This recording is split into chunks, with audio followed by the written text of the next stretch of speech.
Oh, this is a spicy one. So the real estate agent says to the clients, you should sell at this number.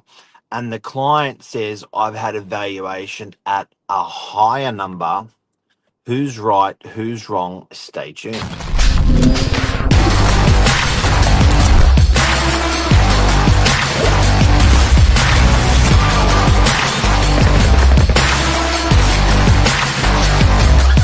I'm the ringleader, so listen up. Have you ever had this happen with you with a seller, Billy? Not often.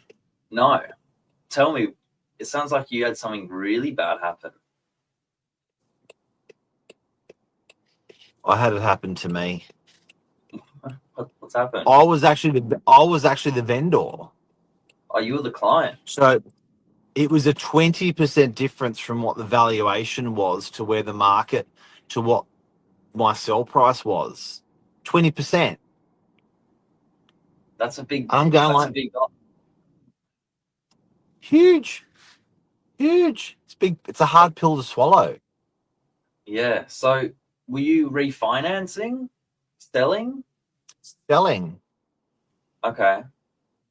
And 20%. So yes, look, guys, we're talking about this morning.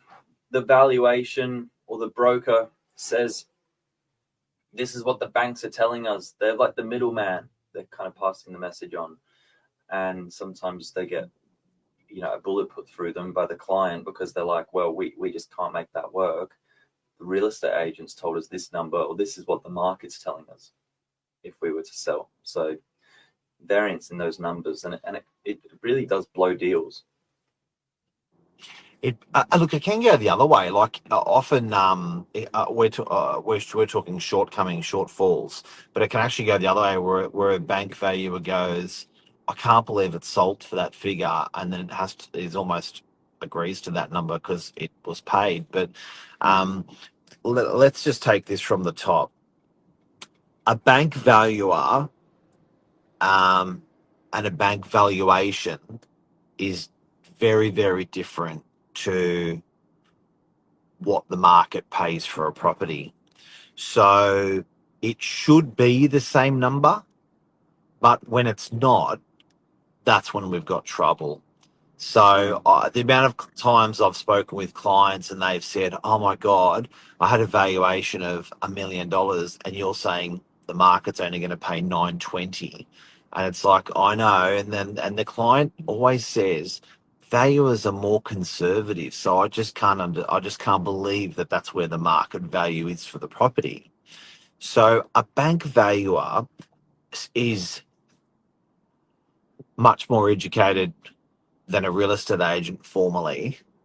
It's a degree, and is not educated by buyers. They are educated by recent sales in the area and substantiation. So when you get through the bank value and say, "Hey, what's my property worth?"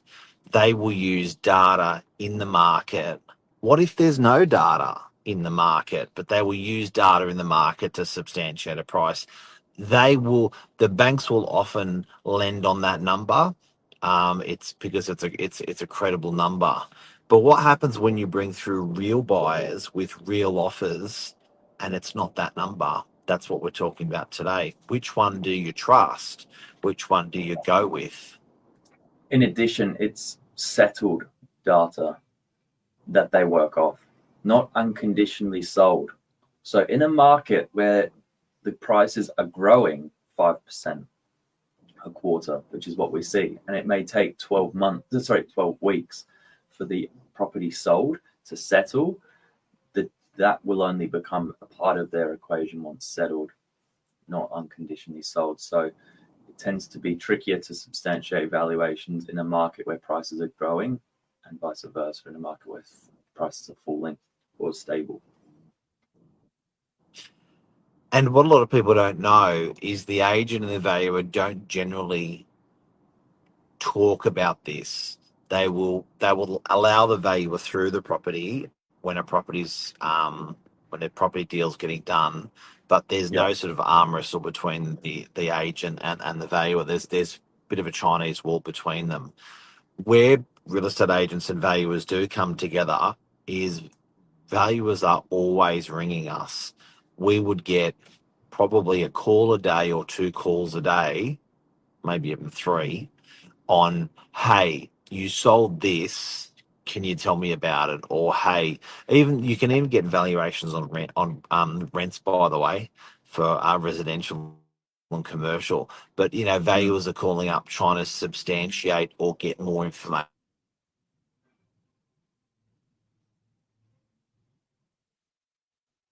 You're just breaking up a bit there, but yeah, that's exactly right. I think Mark will come back in a sec. Um, that valuations don't often have a full short, and you've got to you just can't tuned out for a sec there, Mark. But they don't often have a full short. But I think where we probably do see them the most would be off the plan projects, big time differences between exchange and settlement when that market moves. Ooh. Generally, towards those. So in our area, tends to not be a problem. Out of northern beaches, we do hear clients say they've had trouble, and it's rare at auction to find recent comparables with price. So they tend to just accept that number as the sold price. It's unconditional. Yeah, and I think also what people don't sort of realise is you can also get another valuation if you're not happy with the current valuation. It may cost, Mm. it may be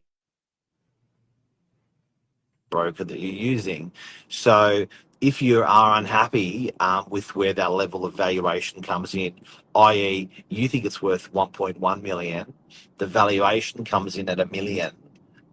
You are really confident that it's 1-1. You know it's 1-1. Then you can actually always talk to your broker about getting a new valuation. Now, it's pretty hard, I do have to say, almost impossible to get the valuer to change their mind. Yeah, you're asking them to sort of fall on their sword, saying you got it wrong.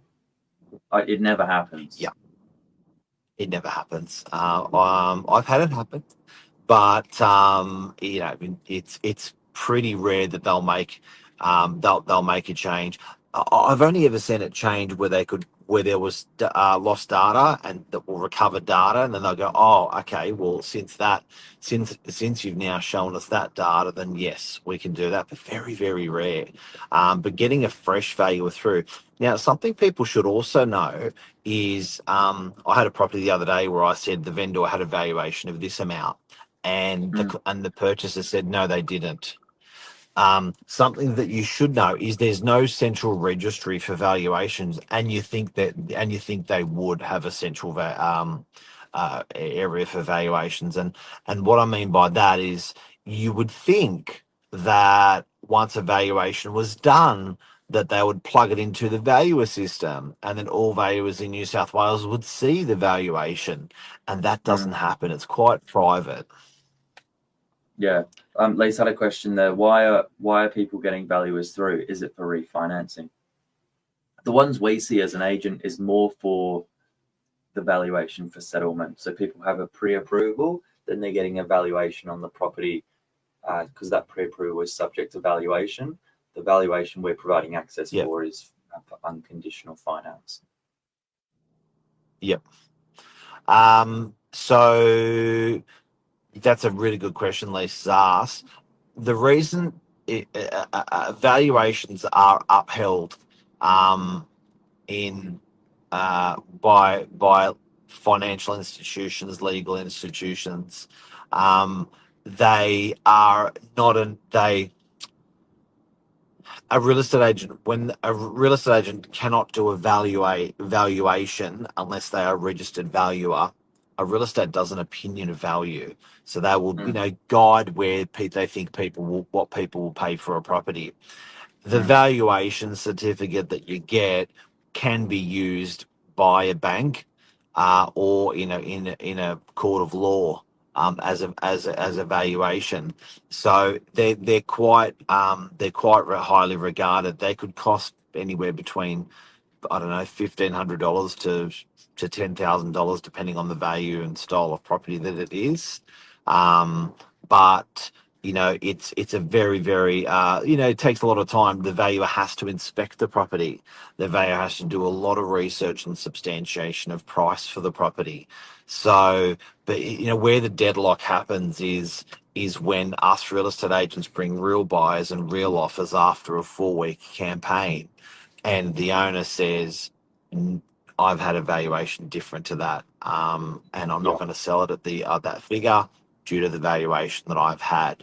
So, boys and girls, there's an educational on valuations that you may not have known. Can I just sign off with this? The banks are conservative by design. Banks lend against the lower of the purchase price or the valuation. And about 80% of the loan to value ratio typically triggers that LMI. So when people are getting their valuations done, the shortfall, it then has to be topped up by the buyer tipping in a bit more cash, the valuation coming up. And that's the difference you're seeing.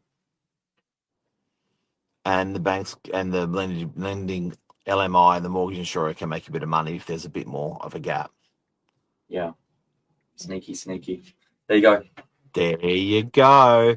Have a beautiful, beautiful day. And thanks, Billy Bob, the old man in the young man's body. See ya. Take care. See ya. Bye-bye.